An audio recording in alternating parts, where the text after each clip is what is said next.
Okay, welcome to HAIN 650 tutorial.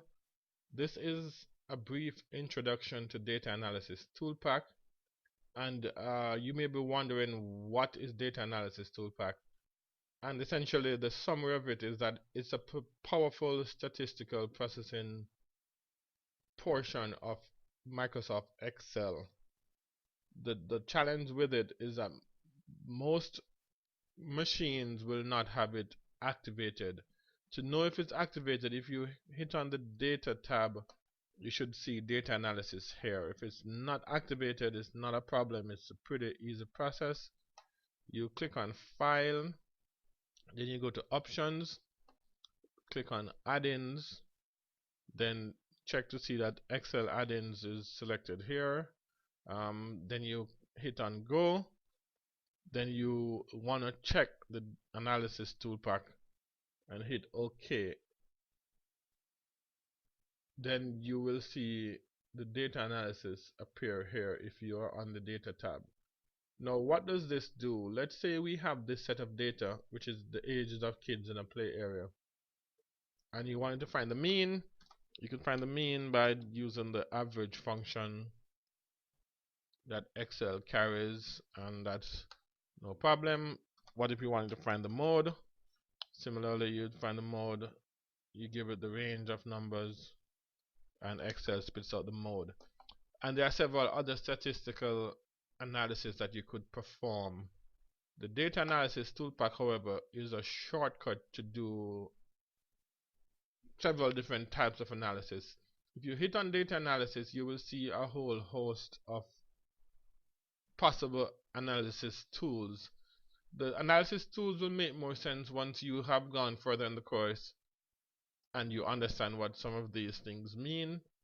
For today, let's look at descriptive statistic, which essentially what this will do is take a bunch of raw data and process it to provide some summary data, so or descriptive statistic about that data. So once you've selected the analysis tool that you want to use, you click on OK. It's gonna always ask you to input data. It's gonna ask you where do you want the output, and then it's gonna ask you for the type of specific analysis you want to do. So in this case, our input range, let's say we're gonna input the ages of the kids. Now, if you notice when I highlighted here, I didn't highlight the column, I mean the row, the cell that had the name. If I did this, when I got to this point, I would have to click that the label is in the first row, so it knows that this cell contains a description and not a data point. So you want to be careful with that. You can do it either way. I prefer to include it and then tell it, because it uses that label to label the output, which makes it sometimes easier to read. Where do you want the output placed? You can choose a new workbook, you can choose a new worksheet, or you can just tell it, hey, stick the first entry in this cell and it will populate the rest around that cell. We want to do summary statistic. We're not going to be looking at anything else for now. And then once you have selected your input, checked or unchecked label in the first row based on your selection here, you've told it where to put the output and what type of output you're looking for. You then click on OK. Output range is missing. It didn't select this. That's the output range, and the input range is supposed to be right there. So just double checking those things. It's pretty user friendly. If you make mistakes like that, it's gonna tell you. So this is your input range from A1 to A16, and you wanted to put the first value in C1, and then you hit on OK. You gotta widen these cells to be able to read it. Now you see it actually copies the title here because I told it. It calculates the mean, it calculates the standard deviation, the median, the mode. Two of these I calculated manually just to give you a sense of what it is.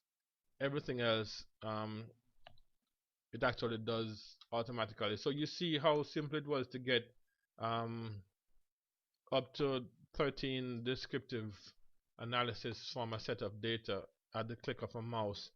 as opposed to going through the process of manually doing each one.